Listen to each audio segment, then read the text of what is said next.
Hello दोस्तों, मेरे channel पर आपका स्वागत, अभिनंदन और वंदन। जैसा कि आपको पता है कि हमने पिछली वीडियो में बकरी नाटक का अध्ययन किया था, बकरी नाटक को पढ़ा था लाइन बाय लाइन। आज हम इस वीडियो में समझेंगे कि हम जो भी नाटक या उपन्यास पढ़ें उनका अब हम नई परीक्षा प्रणाली मतलब नई परीक्षा पैटर्न के हिसाब से किस तरह से जो नोट्स हैं वो बनाएं। पहले तो ज़्यादातर नाटक से कैसे प्रश्न आते थे, कोई कथन उठा के दे देते थे और कह देते कि ये किसने कहा है और किस अंक में कहा है। अधिकतर ये पूछ लिया, बहुत ज़्यादा डीप गए तो अंक किस अंक में कहा है, या ये पूछ लिया कि ये किसने कहा है। उसके बाद में पात्र पूछ लेते थे कि कौन किस पात्र किस नाटक में आए हैं या किस कहानी में या किस उपन्यास में। इससे भी ज़्यादा डीप गए तो बस जगह के जो नाम होते थे वो पूछ लेते थे कि ये किस जगह पर आए हैं या इन पात्रों का क्या संबंध है, ये कौन से पात्र हैं, मतलब इनका जो पद है वो क्या है। बस इतना पूछ लेते थे।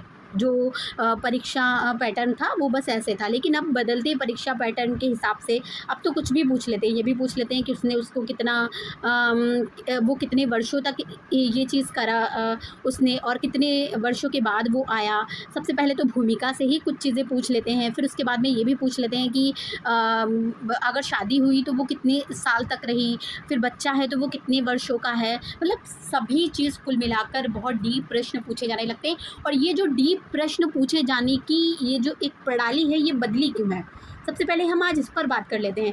ये बदली इसलिए है कि पहले जो नाटक वगैरह जो भी लगे होते थे पाठ्यक्रम में, उन पर जो एमसीक्यूज टाइप के क्वेश्चन होते थे ये बहुत कम मिलते थे। तो जब जो परीक्षक होता था, जो पेपर बनाता था, वो पूरे पूरे अगर हमारे सिलेबस में 15 उपन्यास लगे हैं या 14 नाटक लगे हैं तो वो पूरे पूरे नहीं पढ़ेगा। 21 कहानियाँ लगी हैं तो वो पूरे पूरे नहीं पढ़ता था, बल्कि एक जो परीक्षा पैटर्न होता था उसी के अकॉर्डिंग वो देखकर बस उन्हीं के अकॉर्डिंग प्रश्न पत्र बना देते थे। लेकिन चूँकि अब जो नई शिक्षा प्रणाली आ गई है उसके अकॉर्डिंग जो आपके बीए या एमए के भी जो क्लासेस होते हैं, बीए और एमए के भी जो क्लासेस होते हैं और पेपर जो होते हैं वो एमसीक्यूज टाइप के बन रहे हैं। बीए एमए के भी एमसीक्यूज टाइप के बन रहे हैं। तो जो पेपर हम लोगों ने बहुत डिटेल में विवरणात्मक रूप में लिखा था वो अब एमसीक्यूज टाइप के पेपर बन रहे हैं। जैसे कि गोदान का भी अब एमसीक्यूज टाइप का पेपर बन रहा है। उसमें 100 प्रश्न आते हैं जिसमें से 75 प्रश्न करने होते हैं बच्चों को। तो अब बहुत डीप प्रश्न वहीं से ही बनना स्टार्ट हो गए हैं। बीए और एमए में ही बहुत ही डीपली प्रश्न बनना स्टार्ट हो गए हैं। जो पाठ्यक्रम में जो लगी हुई रचनाएं हैं उन पर आधारित जो प्रश्न हैं वो वहीं से डीपली प्रश्न बनने लगे हैं। और इसीलिए जो आयोग के जो प्रश्न पत्र बनते हैं वो भी बहुत डीपली बनने लगे हैं, क्योंकि वहीं से सारे प्रश्न उठा लिए जाते हैं हूबहू जो हमारे बीए और एमए के क्लासेस में या पेपर में आते हैं। तो अब जिस तरह से पेपर बन रहे हैं उसे देखकर ये लगता है कि जो बीए एमए के पेपर हैं वो मंगवा के पहले वो पढ़े जाते हैं, फिर उनसे प्रश्न बनते हैं। क्योंकि आयोग अब पूरी जो सिलेबस है वो लेके तो बैठेगा नहीं कि वो पढ़े और तब उससे बनाए। ठीक है, जो भी बच्चे हम लोग पढ़ाते हैं तो फिर वो भी सारे एमसीक्यूज टाइप के ही पेपर होते हैं। आप तो ये बदलती जो परीक्षा प्रणाली है, नया जो पैटर्न है वो इसलिए भी चेंज हुआ है।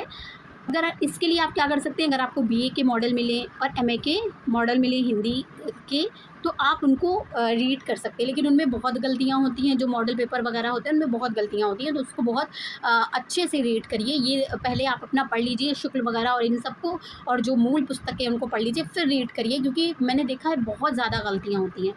चलिए, ये तो हो गया कि बदलती परीक्षा प्रणाली क्यों बदल रही है आजकल। ठीक है, अब हम बात कर लेते हैं कि हम जो नोट्स हैं अपने वो किस तरह से बनाएं, उनको हम कैसे ऐसा बनाएं कि हम अगर एक दो बार देखें या पेपर के समय देखें तो हमें वो चीज़ें रिकॉल हो जाएं। क्योंकि अगर हम ऐसे ही पढ़ के रख देते हैं तो बहुत ज़्यादा हम 1-2 महीना याद रख पाते हैं और हम फिर भूल जाते हैं। या जैसे कि आपके सामने 13 जुलाई 1974 आया है और 13 जुलाई 1975 भी आ गया है, या 14 जुलाई 1974 कर दिया, तो आप इसमें कन्फ्यूज़ हो जाएंगे। इसके लिए आपको नोट्स बनाने पड़ेंगे और उनको टाइम टू टाइम रिवाइज़ करना पड़ेगा।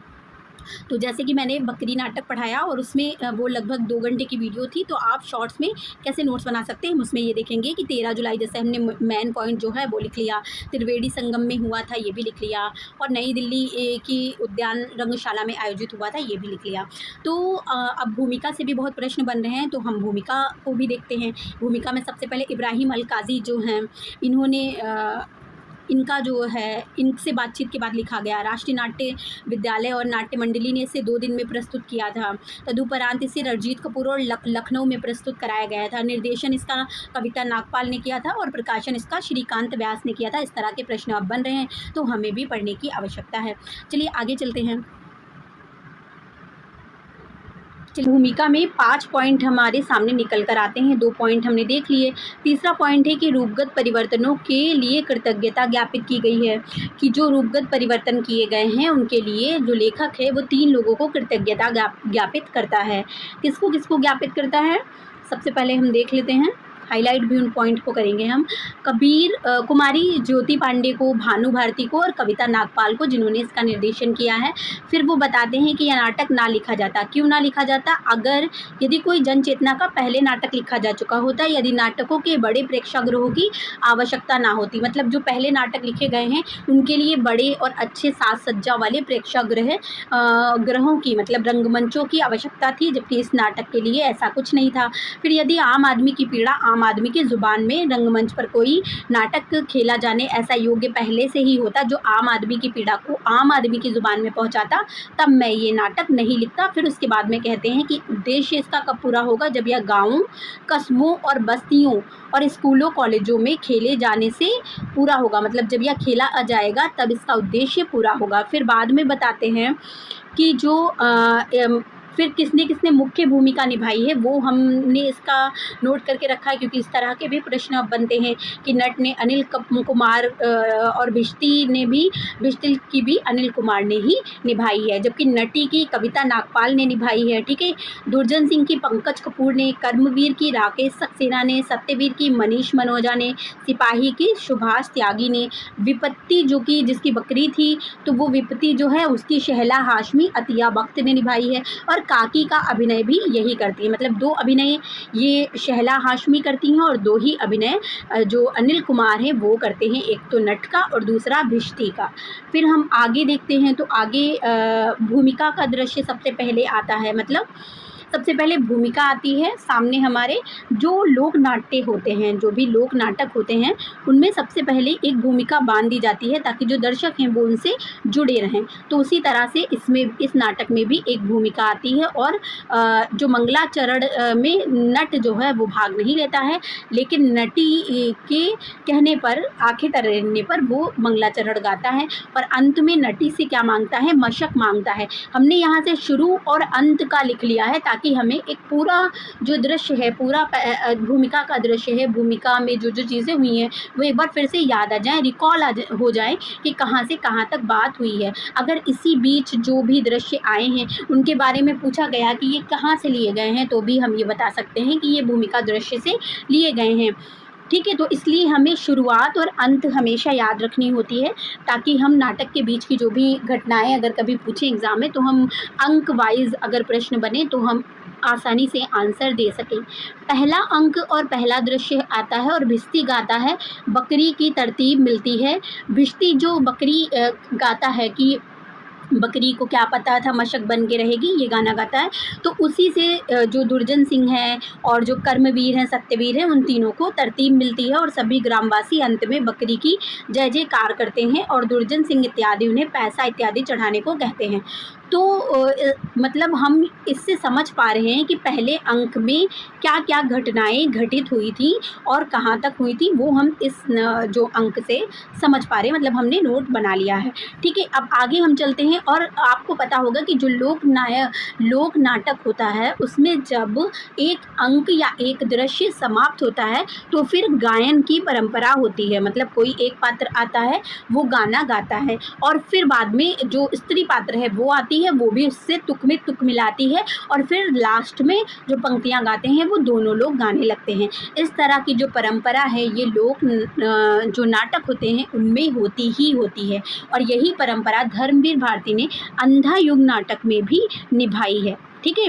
इसीलिए अंधा युग नाटक में जो ये गायन परंपरा है, अगर आपसे कभी क्वेश्चन पूछा जाए कि अंधा युग नाटक में जो दृश्य समाप्ति या अंक समाप्ति के बाद जो गीत गाए जाते हैं और ये जो पद्धति, ये जो प्रणाली जो धर्मवीर भारती ने अपनाई है, ये कहाँ से अपनाई है? तो ये लोक नाटकों से अपनाई है। और ये तो जो बकरी नाटक है ये पूरी तरीके से लोक नाटक है, तो इसमें तो ये प्रणाली आनी स्वाभाविक ही है। ठीक है। तो नट गाता, और नट हर दृश्य के अंत में जो गाना गाता है वो बहुत ज़रूरी हो जाते हैं।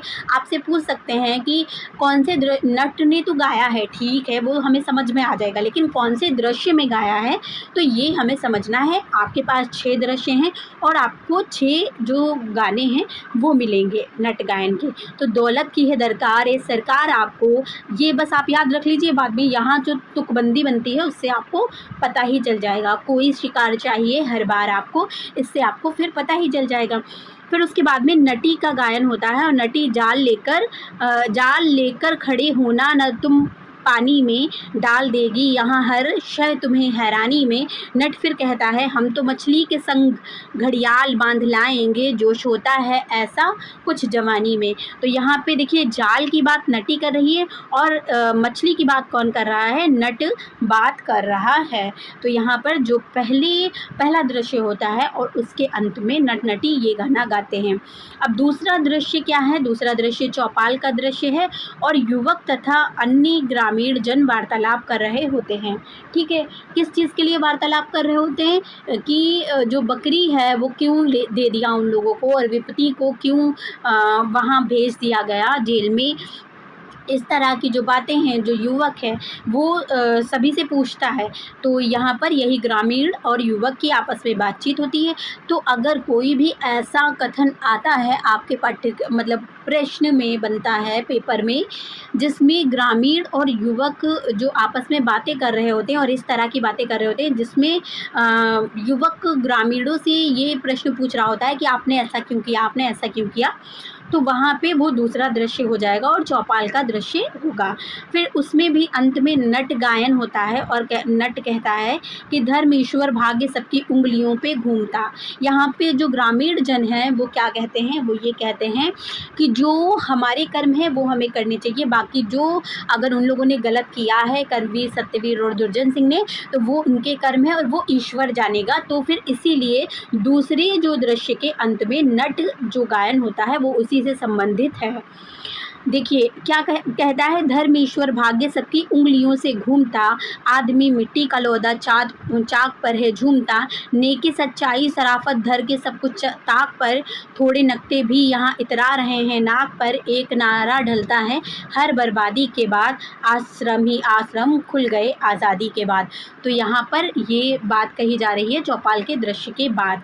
ये आप अगर आपने एक बार बहुत अच्छे से समझ के पढ़ लिया तो आप जान जाएंगे कि ये कौन से जो दृश्य है उसके अंत के बाद ये कहा गया है, और ये प्रश्न इस तरह से पूछा जा सकता है। अब नट कह रहा है कि सेवा यहाँ पर स्वार्थ है, ओ स्वार्थ ही परमार्थ है, कोई किसी से है न कम, है देश के फूटे करम, है देश के फूटे करम। क्योंकि अभी तक आश्रम की बात हो रही है, तो आश्रम के बाद स्वार्थ की और सेवा की बात हो रही है। नटी आती है और कहती है ओ बेशरम कुछ कर शर्म, नट कहता है मत हो गरम छोड़ो भरम। दोनों गाते हैं चलो अब हम सब मिलकर खोलें सेवा आश्रम, और सेवा आश्रम की भी बात वहाँ पे हो रही होती है, इसलिए यहाँ पे सेवा आश्रम की भी बात हो रही है। तीसरा जो दृश्य है वो दुर्जन सिंह बड़े बक्स पर बैठा है, और ये इस बक्स का नाम क्या रखा है? बकरी स्मारक निधि। और समूह गान होता है, और समूह गान किस तर्ज पर हो रहा है? कहरवा तर्ज पर हो रहा है। किस तर्ज पर हो रहा है? कहरवा तर्ज पर। यही नाटक का यही एक ऐसा दृश्य है जहाँ पर अगर कोई गान हो रहा है तो उसका जो तर्ज भी बताई गई है। ठीक है। तो पूछा जा सकता है कि कहरवा तर्ज पर नाटक का ये दिया जा सकता है, और पूछा जा सकता है ये किस तर्ज पर है, या ये पूछा जा सकता है कि ये नाटक किस दृश्य में है, मतलब ये गान जो है। बकरी मैया तोरे चरणन अरज करूँ, महल दुमल्ले बना दे बकरी मैया, देश विदेश घुमा दे बकरी मैया। ठीक है, तो दुर्जन सिंह और जो कर्मवीर और सत्यवीर तीनों लोग और बाकी सारे लोग भी ये जो गाना है ये वाला बकरी मैया तेरी तोरे अरज चरणन अरज करूं, ये गाते हैं और ये कहरवा तर्ज पर गाते हैं। फिर जब ये लोग सारे लोग चले जाते हैं, जो ग्रामीण वासी हैं वो चले जाते हैं, ग्रामवासी चले जाते हैं, उसके बाद ये तीनों गाते हैं, क्योंकि इन तीनों को तो पता है कि ये गांधी जी की बकरी नहीं है, तो वो कहते, लेकिन हासिल सब कुछ बकरी की ही वजह से हो रहा है, तो ये लोग व्यंग के रूप में बकरी के सामने ये गाना गाते हैं। फिर उसके बाद में 2.5 साल के बाद के लिए विपत्ति जो है वो बंद हो जाती है, इसलिए गाते हैं कि 2 साल में घर भर ना जो पाए वो उल्लू। यहाँ पे जो सत्यवीर है वो कहता है कि 2 साल के बाद जो विपत्ति है, नहीं, जो सिपाही है वो कहता है कि 2 साल के बाद अगर विपत्ति वापस आ गई तो फिर हम ये बकरी ले ली और तो हम क्या करेंगे, वो महिला बहुत ही चक्कड़ है, अगर उसने ले लिया तो क्या करेंगे। तो सत्यवीर कहता है कि 2 साल में जो घर ना भर पाए वो क्या है, उल्लू है। ठीक है, तो यहाँ पे देखिए उल्लू की ये 4 लाइन है और चारों लाइन एक ही मुक्तक है, लेकिन चारों लाइन अलग अलग लोग कहते हैं। ऐसी इसमें पूरे नाटक में 2 मुक्तक हैं, इसलिए मैंने दोनों को रखा है। पूछा जा सकता है कि उल्लू वाला जो है वो सत्यवीर का है। ठीक है, उल्लू क्या करता है, उल्लू रात में जागता है, ये बात सत्य है, इसलिए सत्यवीर के साथ आप इसे मिला लीजिएगा। आप अच्छे कर्म नहीं कर रहे हैं, इसलिए आपको चुल्लू भर पानी में डूब जाना चाहिए, ये चुल्लू से मिला लिया, इससे तो अच्छा है डूब मरे पानी भर चुल्लू। फिर दुर्जन कहता है कि निठल्लू, जैसे कहते नहीं है कि बड़े दुष्ट हो, बहुत निठल्ले हो, तो इसलिए दुर्जन क्या हो गया, निठल्ले, हम मर्द के बच्चे हैं, नहीं कोई निठल्लू। फिर सिपाही कहता है कुल्लू। ठीक है, सिपाही क्या कहता है, कुल्लू, सर्दी में बंगलोर तो गर्मी में है कुल्लू। सबका तो आपने याद कर लिया, सिपाही का भी ऐसे याद कर लीजिएगा। फिर उसके बाद में नट गायन होता है, और नट गायन में भी इस तरह से हर ऐश करा जाएगी या गांधी की बकरी, ये गायन होता है, और नट अब ये गाना गाता है, और पहली बार ऐसा होता है, यहाँ पे मैंने लिखा भी है, ठीक है, आगे लिखा होगा यहाँ पे। फिर ये जो तीसरा दृश्य है, तीसरे दृश्य के अंत में फिर से नट गायन होता है। नट गायन में क्या करता है कि हरेश करा जाएगी या गांधी की बकरी। ऊपर देखिए सब ऐश की बातें कर रहे हैं, सब अपने अपने जो स्वार्थ हैं उनकी सिद्धि की बातें कर रहे हैं बकरी के साथ। तो यहाँ पर जो नट है वो भी इसी तरह की बातें कर रहा है कि कैसे छेड़ा है तूने तराशा। यहाँ पे बहुत बड़ा गीत है, लेकिन सब में यही चीज़ लास्ट में आई है, यह गांधी की बकरी, ये तीसरे दृश्य में आया है। ठीक है, फिर उसके बाद नटी आती है और नटी कहती है कैसा छेड़ा है तूने तराना, हमें भी समझाना। नट कहता है जा तेरी समझ में नहीं आना, पड़ेगा पछताना। ये इतना महत्वपूर्ण नहीं है, लेकिन ये जो गान गाता है लास्ट में ये बहुत महत्वपूर्ण है। फिर कहता है कैसे हाँकते लन तरानी, खून भी बन गया मेरा पानी, ये भी इम्पोर्टेंट है। ठीक है, और तेरा कुछ भी नहीं है ठिकाना, करेगा मन माना, नटी गाती है। फिर नट गाता है बीते ज़िंदगी जिसको सहते, क्यों डरे हम उसे आज कहते, जल रहा हो अगर आशियाना, पड़ेगा चिल्लाना, जाके कह दो उठे ज़माना, नहीं अब घबराना। अब कह रहे हैं कि जाके कह दो उठे ज़माना, और यहीं पे हमारा पहला अंक जो है वो समाप्त हो जाता है कि यहाँ पे जो नट और नटी हैं वो दोनों ज़माने को क्या कह रहे हैं कि घबराओ नहीं, उठो। और यहाँ पे विपत्ति अब 2 साल के बाद जेल से छूटकर आ जाती है, और अब उसके साथ में एक युवक भी आता है, और अब वो लोग क्या करते हैं, उठ जाते हैं, मतलब कि जागरूक होते हैं। यहाँ पे दूसरा अंक का पहला दृश्य शुरू होता है, लोक सेवा सदन की तख्ती, बकरी को दीवारों से घेर दिया गया है। मतलब जहाँ पे बकरी को बांधा गया था उसको अब लोक सेवा सदन की तख्ती उस पर लगा दी गई है। ठीक है, सिपाही अब 2 साल के बाद DIG बन गया है, ग्रामीणों को बकरी के दर्शन नहीं कराता है। ठीक है, कर्मवीर जन्म का ठाकुर है, वोट की बात करता युवक देने से इनकार करता है। वोट की बात करता है और युवक जो है वो वोट देने से इनकार करता है। कर्मवीर क्या है, जन्म का ठाकुर है, इसकी जात पूछी गई है, बताई गई है यहाँ पे, तो ऐसे प्रश्न बनते हैं, इसलिए मैंने इसको भी नोट डाउन करा है। तुम्हारे गांव तक की सड़क पक्की करा देंगे, ये लालच देता है इसको, युवक को। फिर युवक कहता है कि मैं नक्सलवादी नहीं असलवादी हूँ, ठीक है, इसी दृश्य में कहता है। सिपाही उसे भेड़िया कहता है और वो फिर बाद में कहता है मैं कुत्ता नहीं हूँ, हाँ मैं भेड़िया ही हूँ। तमाम विस्की तमाम रम मिला करें प्रभु जन्म जन्म, ओ संग कलेजी गरम गरम, ओ एक बाला नरम नरम। ये कौन गाता है? सिपाही इसी में गाता है। न कोई शान बाकी है, न कोई अरमान बाकी है, मगर फिर भी दरो दौलत पे तेरी जान बाकी है। ये भी इसी अंक में तीनों लोग मिलकर गाते हैं। यहाँ पहली बार जो नट है वो बीच दृश्य में आ जाता है, नटी उसे खींच ले जाती है, ठीक है। पहली बार जो दूसरा अंक है उसके पहले दृश्य में पहली बार नट बीच में आता है, वरना तो अंत में आता, लेकिन यहाँ पे बीच में आया है। तो क्या गाता है? लोकतंत्र जिंदाबाद, तुमसे जात पात है आबाद, फिरका परस्ती है तुझसे शाद, धर्म और संप्रदाय भाषा और क्षेत्रवाद आय को चलकर खड़े हैं इत्तेहाद, लोकतंत्र जिंदाबाद। नट आता है गाता है और नटी उसे खींच कर ले जाती है। अब सिपाही गाता है जब तलक हाथ में है बंदूक है। देखिए मैंने कहा था कि इस तरह के दो मुक्तक आए हैं कि 4 लाइन है, चारों अलग अलग लोग गाते हैं। तो यहाँ पर देखिए सिपाही गाता है, बंदूक की बात हो रही है तो सिपाही का हो गया, ठीक है। जब तलक दिल में उठती हुक है, हुक की बात हो रही है, कर्म अच्छे करोगे तो हुक उठेगी ही नहीं, ठीक है। भूल चूक दुर्जन लोगों से ही भूल चूक होती है, ठीक है। जब तलक माफ भूल चूक है। अब गोली बोले दाएं दाएं, जनता बोले काएं काएं, हर गली में साएं साएं तुझसे है यही मेरी फरियाद, लोकतंत्र जिंदाबाद। ये चारों मिलकर गाते हैं, ठीक है। कर्मवीर जीत जाता है और बकरी के भोज की बात करता है, होती है, दुर्जन सिंह गाता है, ठीक है। अब जब बकरी के भोज की बात, मतलब बकरी को काट के उसको ही भोज में शामिल करते हैं कि कर्मवीर जीत गया है तो भोज दिया जाएगा और उसमें बकरी का गोश्त बनेगा। दुर्जन सिंह गाता है, तो जो सिपाही होता है वो कहता है कि हम लोग तो फिर गांधीवादी हैं, मतलब इस तरह की बातें आती हैं। तो जो दुर्जन सिंह होता है वो कहता है कि ये गांधी जी की बकरी है, तो इसके मिमियाने में श्री है जिसके, देवत्व की बाड़ी उसकी रंगों में होगा अमृत का पानी, कि इसकी रंगों में अमृत का पानी होगा। ये निरामेश है, ये बकरी क्या है? निरामेश है, और इसलिए ये बकरी को अगर हम इसका गोश्त खाएंगे तो फिर ये मांसाहारी नहीं बल्कि ये शाकाहार ही होगा, ठीक है। अपनी हिसाब से वो लोग इस चीज़ को मोड़ लेते हैं।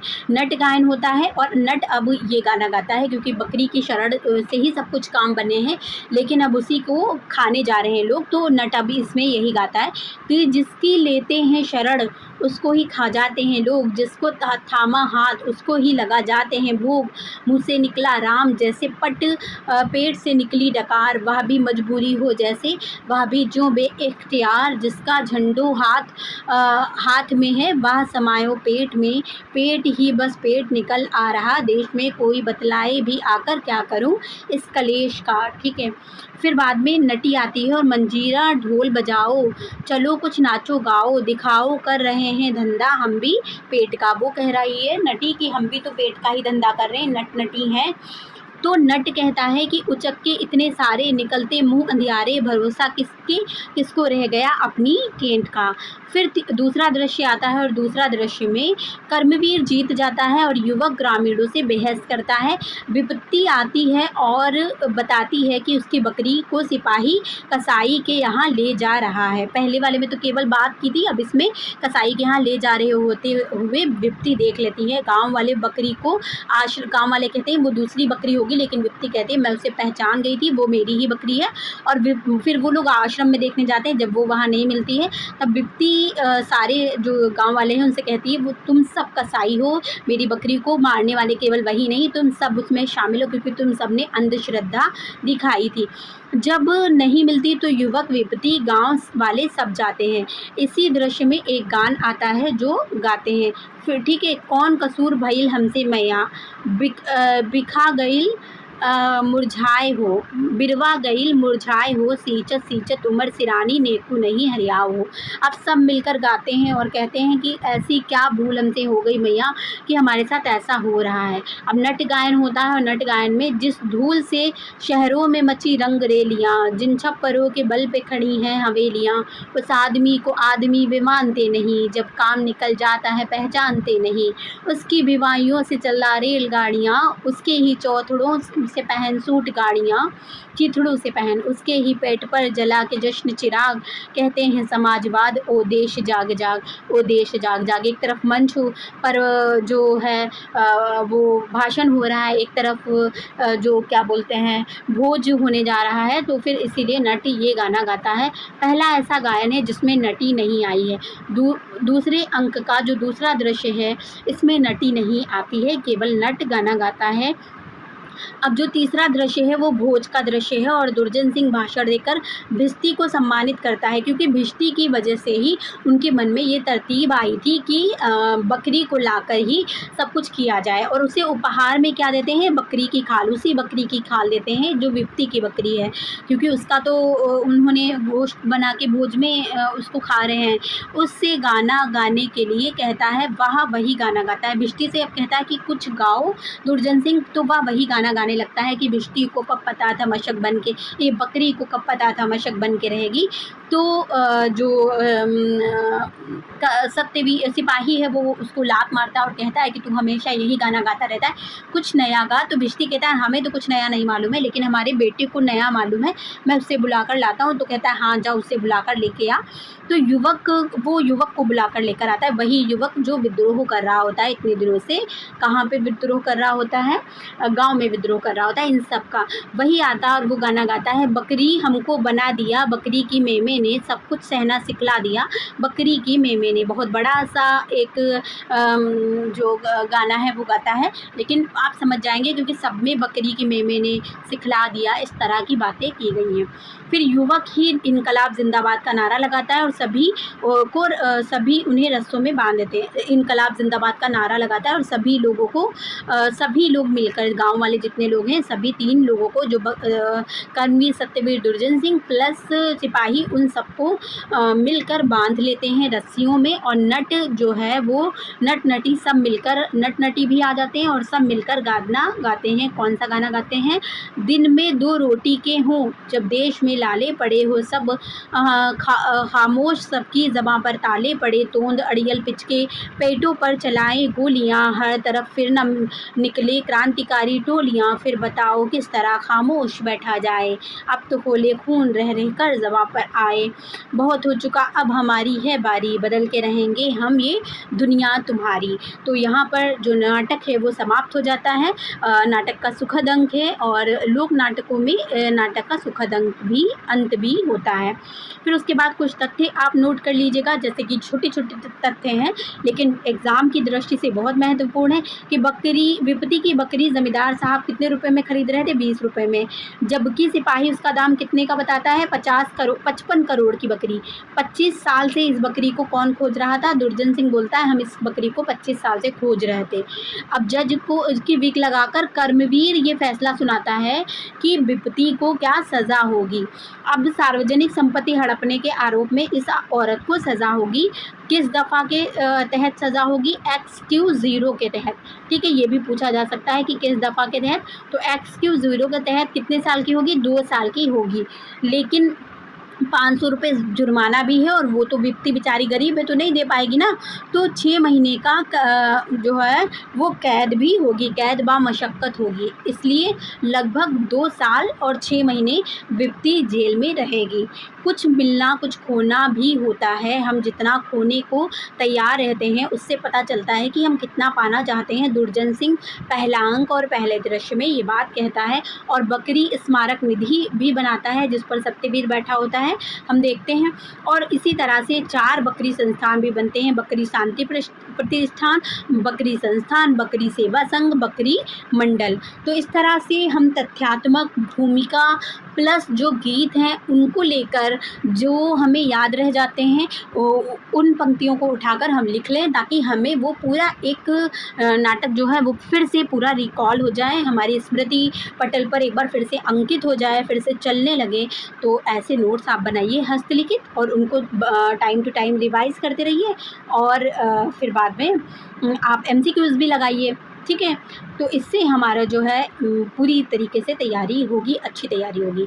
आप लोगों को ये जो नोट्स हैं हस्तलिखित ये कैसे लगे और कैसा लगा ये नाटक, आप ज़रूर बताइएगा कमेंट बॉक्स में। ऐसे ही मैंने महाभोज नाटक भी पढ़ाया है, और वो भी उसकी भी वीडियोज़ लंबा नाटक है तो पार्ट वाइज आएंगी, और उसके बाद ऐसे ही नोट्स आएंगे, और उसके बाद MCQs हम लेकर आएंगे, ठीक है। ऐसे ही हम, अब पता नहीं अभी हरियाणा की कब तक जो डेट है वो आए, तो हम ऐसे ही सभी नोट्स अपने तैयार करेंगे, और इसी तरह से हम अपने सारे नाटक कंप्लीट करेंगे, फिर उपन्यास और फिर कहानियाँ। चैनल को सब्सक्राइब कर दीजिएगा और शेयर भी कर दीजिएगा, ताकि आने वाली वीडियो सबसे पहले आप तक पहुँचे और अन्य लोग भी इससे लाभान्वित हों। धन्यवाद। बकरी को कब पता था मुश्क बन की रही।